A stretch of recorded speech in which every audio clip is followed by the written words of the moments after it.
It's a wrong criticism because we have not banned Awami League. No, not a registration. Simply activities has been suspended. Anytime it could be open. Awami লীগকে নিষিদ্ধ করা হয়নি, তাদের নিবন্ধনও স্থগিত করা হয়নি। শুধুমাত্র দলের কার্যক্রম সাময়িকভাবে স্থগিত রাখা হয়েছে। যে কোনো সময় আওয়ামী লীগের কার্যক্রম সচল করা হতে পারে বলে মন্তব্য করেছেন অন্তর্বর্তী সরকারের প্রধান উপদেষ্টা ডক্টর মোহাম্মদ ইউনূস। জাতিসংঘ সাধারণ পরিষদের অধিবেশনের ফাঁকে জিটিওকে দেওয়া এক সাক্ষাৎকারে সাংবাদিক মেহেদী হাসানের প্রশ্নের জবাবে তিনি এসব কথা বলেন। এ সময় ডক্টর ইউনূস বলেন, কার্যক্রম স্থগিত থাকায় আওয়ামী লীগ কোনো রাজনৈতিক কর্মকাণ্ড পরিচালনা করতে পারবে না। বান্ডেল থাকলে প্রতি সেনমানিতে টাকা বাঁচবে। বিকাশ সেনমানি বান্ডেল কিনে জিতুন প্রতি লেনদেনে। তারা দল হিসেবে বৈধ রয়েছে, তবে কার্যক্রম সাময়িকভাবে স্থগিত করা হয়েছে।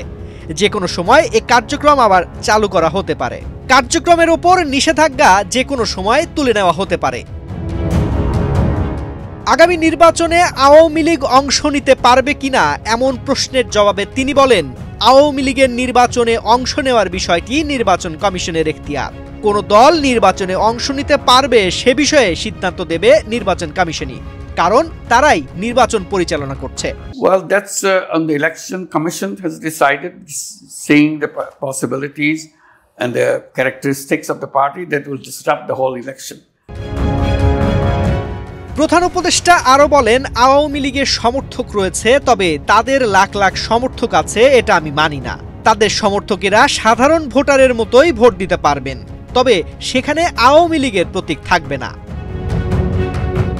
তিনি অভিযোগ করে বলেন, আওয়ামী লীগ নিজেদের রাজনৈতিক দল দাবি করলেও বাস্তবে তারা রাজনৈতিক দলের মতো আচরণ করতে পারেনি। তারা মানুষ হত্যা করেছে, নিজেদের কর্মকাণ্ডের দায় স্বীকার করেনি এবং সবসময় দায় অন্যের ওপর চাপিয়েছে।